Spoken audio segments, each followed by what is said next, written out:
Duhai insan, sedarlah dirimu, kemana akan pergi selepas hidup ini? Sudahkah bersedia dirimu ke sana, membawa amal mulia atau dosa-dosa? Di sana tangisan tiada guna, rayuan tiada diterima. Jasad kesakitan menanggung azab atas perbuatan hidup di dunia. Jasad kesakitan menanggung azab atas perbuatan hidup di dunia.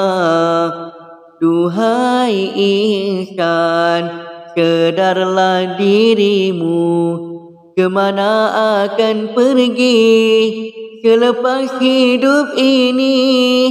Sudahkah bersedia dirimu ke sana, membawa amal mulia atau dosa-dosa?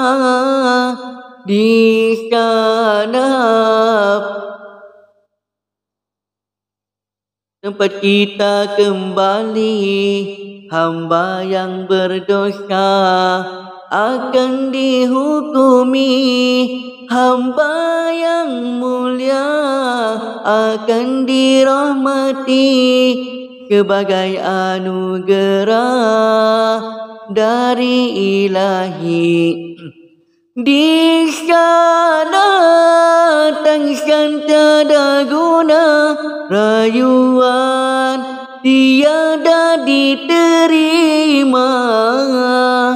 Jasad kesakitan menanggung azab atas perbuatan hidup di dunia.